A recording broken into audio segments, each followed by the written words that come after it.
नमस्कार दोस्तों। कोरोना की हार और आपकी जीत के लिए हम एक बार फिर हाजिर हैं। वीडियो में हम आप लोगों को कोरोना से जुड़ी कुछ ऐसी खबरें बताने वाले हैं जो इस कोरोना काल में आप लोगों का मूड ठीक कर देगी। दोस्तों, देश में कोरोना लगातार तेजी से फैल रहा है। आलम यह है कि देश की राजधानी दिल्ली में एक दिन में 2000 से ज्यादा मरीज मिले हैं। लेकिन इसके साथ ही एक दिल को राहत देने वाली खबर यह है, कोरोना से ठीक होने वाले लोगों की संख्या में भी तेजी से इजाफा हो रहा है। देश में कोरोना वायरस के मामलों में पिछले 24 घंटों में रिकवरी तेजी से देखने को मिली है। केंद्रीय स्वास्थ्य एवं परिवार कल्याण मंत्रालय के मुताबिक देश में बीते 24 घंटों में कोरोना वायरस का रिकॉर्ड 11,458 मामले सामने आए हैं। हालांकि देश में तेजी से मरीज ठीक भी हो रहे हैं। देश में लोगों के स्वस्थ होने की दर बढ़कर 49.47% हो गई है, यानी कि करीब 50%। देश में अब तक 1,54,330 लोग पूरी तरह से ठीक हो चुके हैं और सक्रिय मामले 1,45,779 ही हैं। वहीं दूसरी ओर रिसर्च के मोर्चे पर बहुत तेजी से काम हो रहा है। क्या हो रहा है आपको बताते हैं। नंबर 1, बेहद कमजोर पड़ा कोरोना वायरस। कोरोना वायरस के रूप बदलने यानी म्यूटेंट होने की दर बेहद धीमी हो गई है। इसलिए अब अधिक बेहतर वैक्सीन तैयार की जा सकती है। अब तक कोरोना के 24 रूप यानी कि स्ट्रेन सामने आ चुके हैं। दुनिया के कई विशेषज्ञों का कहना है कि अगर इस समय वैक्सीन तैयार हो गई तो उसका एक डोज कई सालों तक इंसानों को संक्रमण से बचाएगा। जॉन हॉपकिंस यूनिवर्सिटी के शोधकर्ताओं ने दुनिया भर से 20,000 से ज्यादा कोरोना सैंपल्स का अध्ययन किया है। इस स्टडी में पाया गया कि इस वायरस के सबसे बड़े हथियार समझे जाने वाले स्पाइक प्रोटीन में बदलाव नहीं हो रहा है।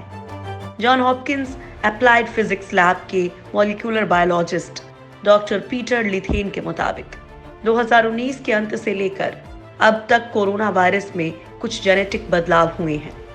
अब वो लगभग स्टेबल हैं और ये समय वैक्सीन तैयार करने के लिए परफेक्ट है।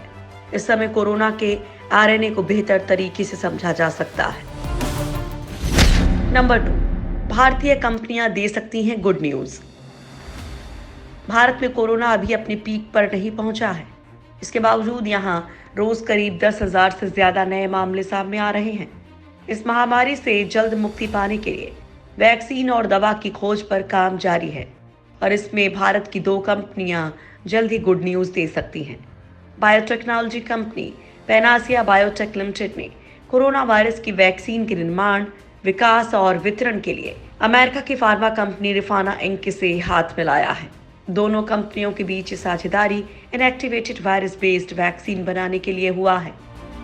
ये भारतीय कंपनी अमेरिकी कंपनी रिफाना के साथ मिलकर कोविड-19 के संभावित टीके की 50 करोड़ से ज्यादा डोज बनाना चाहती है, जिसकी 4 करोड़ से अधिक डोज अगले साल तक बनाने का लक्ष्य है। इसके अलावा मुंबई की Bharat serum and vaccine limited अपनी जेनरिक ड्रग का कोविड-19 पर ट्रायल शुरू करेगी। ये दवा सेप्सिस के लिए इस्तेमाल होती है। कंपनी ये जांचेगी कि क्या इसे कोविड-19 मरीजों में एक्यूट रेस्पिरेटरी सिंड्रोम के इलाज में इस्तेमाल किया जा सकता है या नहीं। कंपनी को इस दवा के क्लिनिकल स्टडी के 3rd फेज को शुरू करने की मंजूरी मिल गई है। ये दवा हल्के से सामान्य लक्षण वाले मरीजों को दी जाएगी। ट्रायल सितंबर तक पूरा होने की उम्मीद है। नंबर 3, फाइनल टेस्टिंग में पहुंची मॉडर्ना कंपनी की वैक्सीन। पूरी दुनिया में कोरोना को मात देने के लिए लगातार वैक्सीन बनाने का काम चल रहा है। वैक्सीन को लेकर अच्छी खबर अमेरिकी फार्मा कंपनी ने दी है। बायोटेक कंपनी मॉडर्ना ने अपनी वैक्सीन का फाइनल ट्रायल जुलाई में शुरू करने का ऐलान किया है। कंपनी अपने टेस्टिंग के फाइनल चरण में पहुंच चुकी है और वो जुलाई महीने में 30,000 लोगों पर कोरोना वायरस वैक्सीन का ट्रायल करेगी। फार्मा कंपनी मॉडर्ना की माने तो उसने आखिरी स्टेज की स्टडी के लिए वैक्सीन की 100 माइक्रोग्राम डोज तैयार की है। इसके अलावा कंपनी हर साल लगभग 50 करोड़ के डोज डिलीवर करने की तैयारी में है। कंपनी ये dose Swiss drum maker Lonja के साथ मिलकर तैयार करेगी। जुलाई में होने वाले इस ट्रायल में कुछ लोगों को रियल शॉट दिया जाएगा, जबकि कुछ लोगों को डमी शॉट दिया जाएगा, ताकि ये पता लगाया जा सके कि दोनों में से किस समूह के लोग ज्यादा संक्रमित हैं। माना जा रहा है कि अगर इस कंपनी का ये ट्रायल भी सफल हो जाता है तो अगस्त तक इसकी वैक्सीन मिलने लग जाएगी। नंबर 4, भारत ने बनाई सबसे सस्ती कोविड टेस्ट किट। कोरोना काल में एक और अच्छी खबर ये आ रही है कि भारत ने कोरोना का टेस्ट करने के लिए एक सस्ती कोविड टेस्ट किट बनाने में सफलता हासिल कर ली है। इस किट की सबसे बड़ी खासियत ये है कि ये एक दिन में 20 से 50 हजार तक टेस्ट कर सकती है। इस किट को सेंटर फॉर सेल्यूलर और मॉलिक्यूलर बायोलॉजी और scientist council of scientific and industrial research के तहत सेंटर फॉर साइंटिस्ट ने बनाया है। हालांकि ये नया टेस्ट भारतीय चिकित्सा अनुसंधान परिषद यानी कि ICMR की ओर से मान्यता मिलने का इंतजार कर रहा है। मान्यता मिलने के बाद ये किट दूर दराज के क्षेत्रों में काफी कारगर साबित हो सकता है, जहां मेडिकल कर्मियों और उन्नत मशीनों की उपलब्धता कम होती है। नंबर 5, सोशल डिस्टेंसिंग से ज्यादा कारगर है मास्क। कोरोना वायरस जब से दुनिया में फैला है तब से लेकर आज तक वैज्ञानिक केवल इस वायरस पर रिसर्च कर रहे हैं। अब एक नई रिसर्च में खुलासा हुआ है कि कोरोना से बचाव के लिए सोशल डिस्टेंसिंग से कहीं ज्यादा मास्क कारगर होगा। इस रिसर्च को अमेरिका के the proceeding of national academy of science journal में प्रकाशित किया गया है। रिपोर्ट में दावा किया गया है कि मास्क के उपयोग की वजह से अब तक दुनिया भर में लाखों की संख्या में जानें बचाई गई हैं। अगर कोरोना के हॉटस्पॉट वाले इलाकों में लोगों ने मास्क का इस्तेमाल ना किया होता तो शायद इस वक्त संक्रमण के मामले कहीं ज्यादा होते। रिसर्च के मुताबिक कोरोना से बचाव के अन्य उपकरणों जैसे सोशल डिस्टेंसिंग, सैनिटाइजर से भी ज्यादा मास्क का इस्तेमाल कारगर साबित हुआ है। कहा गया है कि अगर लोग सही मास्क पहनते हैं तो कोरोना के इन्फेक्शन का खतरा काफी कम हो जाता है। अमेरिका के centre for disease control and prevention ने लोगों से अपील की है कि भीड़ भाड़ वाली जगहों पर मास्क जरूर पहने, साथ ही जितना संभव हो सके मास्क के इस्तेमाल के बगैर घर से बाहर ना निकलें। इससे कोरोना को फैलने से रोका जा सकता है। एक शोधकर्ता के मुताबिक अप्रैल महीने में जब न्यूयॉर्क में लोगों ने मास्क का सबसे ज्यादा स्तर पर इस्तेमाल किया था तो संक्रमण दर में 3% तक की कमी आई थी। नंबर 6, रेल यात्रियों की स्क्रीनिंग करेगा captain Arjun robot. Corona virus को लेकर आजकल काफी एहतियात बरती जा रही है। खास तौर पर रेल यात्रा के दौरान जितने भी यात्री प्लेटफॉर्म पर ट्रेन पकड़ने के लिए आते हैं उनकी स्क्रीनिंग का काम सबसे अहम होता है। लेकिन ये काम अब तक RPF के जवान करते थे, जिससे उनमें संक्रमण का खतरा ज्यादा रहता था। लेकिन अब पुणे में ये काम रोबोट करेगा। पुणे में रेलवे सुरक्षा बल ने एक विशेष रोबोट तैयार किया है जो कि प्लेटफॉर्म पर आने वाले सभी यात्रियों की स्क्रीनिंग करता है।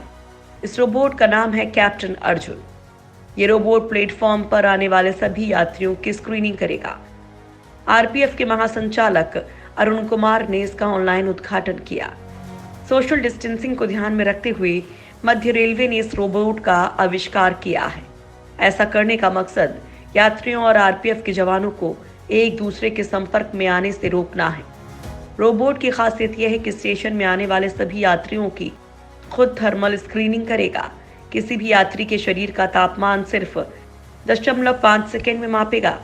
अगर किसी यात्री के शरीर का तापमान सामान्य से ज्यादा होता है तो इसमें अपने आप एक सेंसर बज उठेगा, जिससे RPF को जानकारी मिल जाएगी। कैप्टन अर्जुन मोशन सेंसर एक PDZ कैमरा से लैस है। ये कैमरे संदिग्ध गतिविधि और असामाजिक गतिविधि को ट्रैक करने के लिए आर्टिफिशियल इंटेलिजेंस एल्गोरिथम का इस्तेमाल करते हैं। इसमें एक इनबिल्ट सायरन एक्सट्रैक्टिविटी स्पॉटलाइट H264 प्रोसेसर लगा है। फिलहाल इस तरह के रोबोट देश के बाकी स्टेशंस पर भी लगाने की योजना तैयार की जा रही है। नंबर 7, कोरोना काल में भारत में तकनीक को बढ़ावा। कोरोना के दौर में जहां दुनिया भर में इससे निजात पाने के लिए तकनीक का सहारा लिया जा रहा है, वहीं भारत भी इसमें पीछे नहीं है। कॉन्टैक्ट ट्रेसिंग मोबाइल ऐप और आर्टिफिशियल इंटेलिजेंस आधारित टेस्टिंग किट्स जैसी नई टेक्नोलॉजी की वजह से भारत को कोरोना के खिलाफ लड़ाई लड़ने में काफी मदद मिली है। संयुक्त राष्ट्र में भारत के उप स्थायी प्रतिनिधि के नागराज नायडू ने एक हाई लेवल चर्चा के दौरान कहा कि नई तकनीक जैसे कि ड्रोन और टेस्टिंग मैप की स्वीकार्यता कोरोना महामारी के दौरान काफी बढ़ी है, जो पहले कभी नहीं थी।